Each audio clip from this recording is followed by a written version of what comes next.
A shocking terrorist attack today in Paris, France, with at least a dozen people dead. Two masked gunmen attacked a newspaper office. They shouted Allahu Akbar as they stormed the building. It was the deadliest terror attack in France in at least 2 decades. That paper, by the way, had just published a cartoon mocking the leader of the Islamic terrorist group called ISIS. Well, joining us now with more is author Joel Rosenberg, who's just written a new book, published yesterday, I believe, just come out. It's called The Third Target.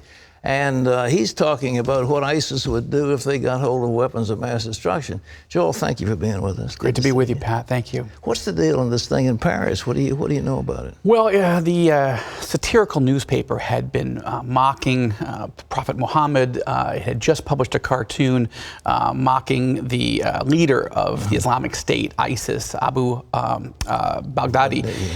And the cartoon basically is a New Year's announcement by the ISIS leader saying good health to everyone, even though they are cutting off the heads of people, enslaving children, and massacring. So it is a terrorist attack, as you said, the worst in France in many, many years. And it's evidence that ISIS is moving. They are not going to stay contained in the Middle East. Well, now, in this attack, were the terrorists killed or did they get away?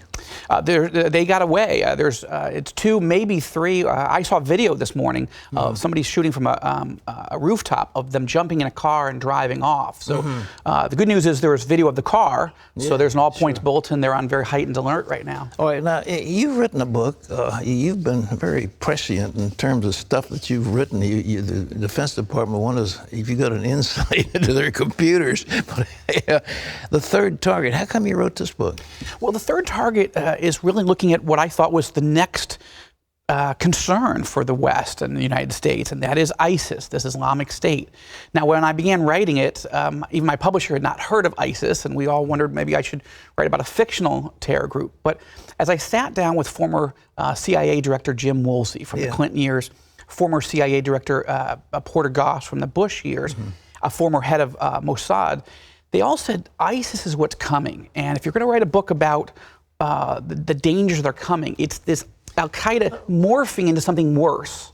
How come the president was surprised? He seemed to be surprised if 2 former heads of the CIA and the head of Mossad were all warning. Didn't he get briefings on that? Well, as you know, he skipped a lot of those briefings. No, he did. I'm not trying to make a partisan point. It's a factual point.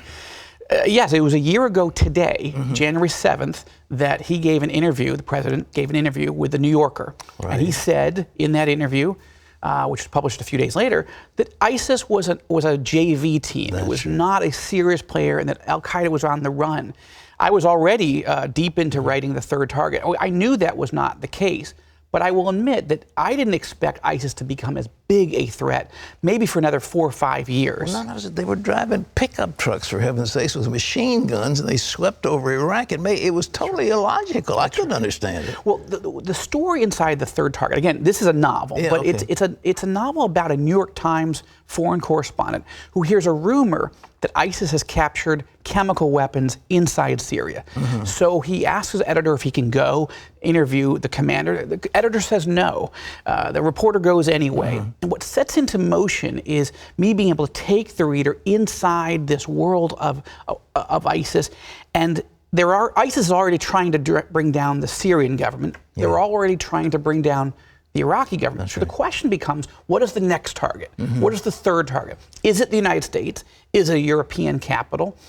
Is it Israel? Or is there a moderate Arab state that, where are they heading next? And I don't know if it's limited to a third. I think they have multiple targets. Well, you have your protagonists in here, ISIS players, and fictional or otherwise, they're debating where to go next. Is that it? They're not debating. The reporter's trying to figure out where they're trying to head. And so it's a bit of a journey, because clearly they're preparing to attack on multiple fronts. But in the novel, they do capture chemical weapons. And so they're not just talking about a general attack, they're talking about a genocidal attack. I even got invited to come and sit down in Jordan with the Prime Minister of Jordan, the Foreign Minister, the Interior Minister, because I wanted to understand how Arab leaders see this emerging threat. The Interior Minister said, is this going to be like a Tom Clancy novel. I said, I hope so. He said, good, sit down, take notes. And we sat down for an hour and a half, 2 hours. And he said, the king has appointed me to make sure that your scenario never comes true in our country. Okay. Because Jordan is very worried. Yes, if Jordan gets taken down, if the king gets attacked and destroyed inside Jordan, you will have ISIS on the border of Jerusalem. Mm-hmm. And this is just a nightmare scenario. Well, they also are threatening, this oil thing is going on in Saudi Arabia, that Ras Tanura field and those ports and so forth on the Gulf are so open to attack. And so ISIS, they're prime targets for ISIS. They are. And what concerns me, Pat, is the complacency inside the White House. This idea first that ISIS was not a big deal, that Al-Qaeda was being destroyed, that we could pull all of our forces out of Iraq when even the president's defense secretaries, 2 of them, were telling him, this is not a good idea. It's too early. Don't do it. Even Secretary Clinton was saying, don't do this. I mean, I'm not a big fan of her foreign policy, but she was at least saying, this is a bad idea. President did it anyway. And he still seems complacent to this threat. Unfortunately, Paris reminds us that this isn't fiction, that these guys are coming, and I'm concerned that they're coming here to the United States. What do you think about, the whole attitude toward ISIS? He said, as I recall, that this was not an Islamic group. Didn't he say that? He said this, in effect. I mean, he's saying this is not a problem with Islam. The king of Jordan disagrees. He said this is a third world war, and this is Islam's problem. Not to say that all Muslims buy into ISIS, but clearly the Islamic State is Islamic. I mean, it sees itself as Islamic. It doesn't really matter whether anyone else sees it. It sees itself as being driven by radical Islam.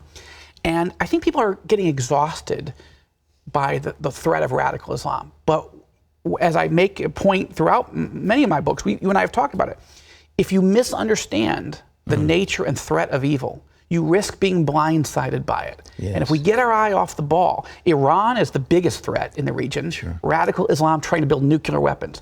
ISIS trying to capture chemical and biological weapons. But as you know, they're committing genocide even without chemical weapons. Sure. I mean, we have genocidal conditions in Syria and Iraq. Christians are being murdered. They want to kill Jews in Israel. But really, it's Muslims who are dying most right now. And we've got to have a Western alliance that's decisive. And right now, we just do not. The leader of Egypt, Al-Sisi, is a terrific guy, I think. And he came out just recently and said, look, we've got to examine this whole idea of Islam, what it is. It's repugnant throughout the earth. I think the president of Egypt, first of all, he's an authoritarian. He has some issues on human rights. Well, however, compared to the head of the Muslim Brotherhood running the country, we're not even close. The United States should be working with Iraq, with Iraq, but with Egypt, Jordan, the Saudis, and Israel. That is an unnaturally emerging alliance against Iran and against radical Sunni Islam. And yet the president won't pursue that. Anybody in the government who thinks strategically that is the natural strategic alliance? The Saudis have made noises in that direction. The Egyptians have made it, but we won't pick up on it. What is it?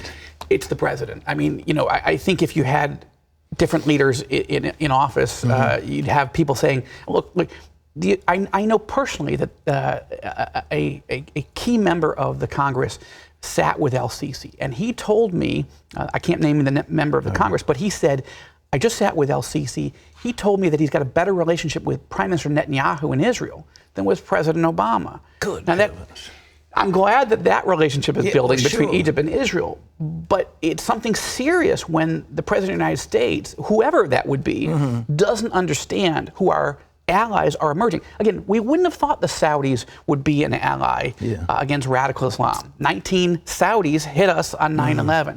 But things have changed, and the president does not seem to understand it. Unfortunately, we've got 2 more years, at least, of this particular president, for sure. And even though 2016 is building up, we have to deal with the president we have now. Well, Joel, I hope this book it sounds fascinating. And ladies and gentlemen, it's available where books are sold. It's just released. It's called The Third Target. If you like Joel's work, I mean, you've got a gorgeous Mossad agent being taken over by New York Times. The other way around. I mean, the New York Times reporter is in the thrall of the Mossad agent. Great story. Thank you very much. I appreciate it. Thank you so much for being here. Great to see you. God bless you.